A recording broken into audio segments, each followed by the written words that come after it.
Sir Stamford Raffles. Pasti Anda pernah dengar nama ini kan? Apalagi kalau kita bicara soal Singapura atau bahkan sejarah Indonesia. Tapi pertanyaannya, seberapa dalam sih kita kenal dia? Di luar citra gagahnya sebagai seorang pendiri ya. Yuk kita coba bongkar siapa sebenarnya sosok di balik mitos ini. Kalau kita tanya orang-orang, gambaran tentang Raffles itu ya kurang lebih seperti ini. Dia itu visioner, administrator yang hebat, dan pastinya pendiri Singapura modern. Cerita kepahlawanan yang udah mendarah daging banget deh. Tapi cerita indah itu mulai goyah kalau kita iseng nanya satu hal aja. Tapi pas dia berkuasa di Jawa, apa yang terjadi ya?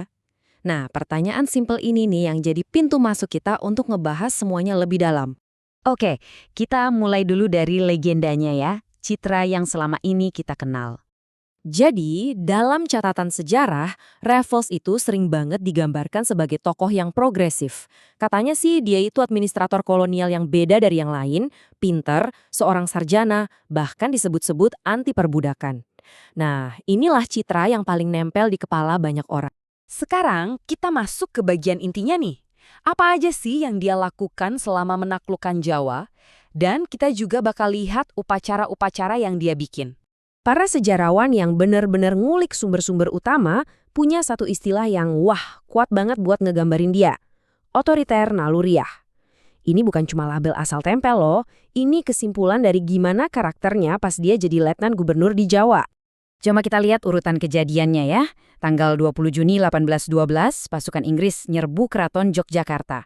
Besoknya, 21 Juni, Raffles langsung ngangkat Sultan baru, Hamengkubuwono III.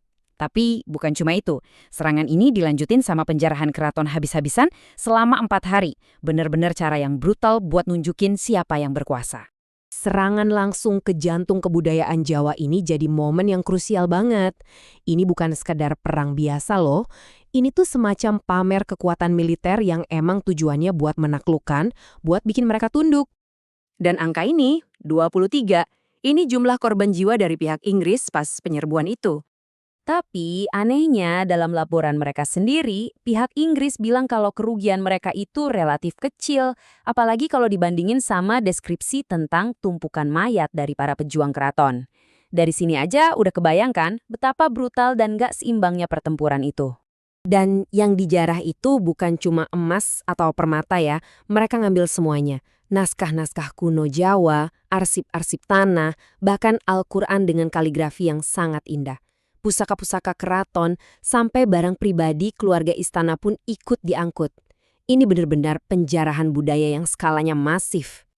Buat Raffles, kekuatan militer aja tuh nggak cukup. Dia gabungin itu dengan dominasi psikologis. Caranya, ya lewat upacara-upacara yang udah diatur sedemikian rupa buat nunjukin kalau dialah yang paling berkuasa di atas para penguasa lokal. Contoh paling jelasnya nih, ada satu upacara yang sangat mengesankan yang dia adain di keraton.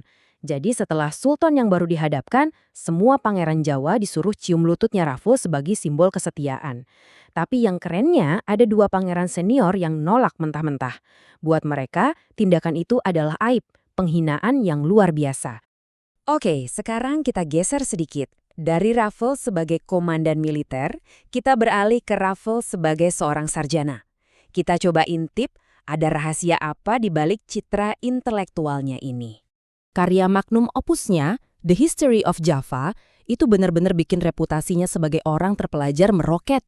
Bukunya dipuji-puji di Eropa, dan jadi semacam bukti kalau dia tuh ahli banget soal Jawa.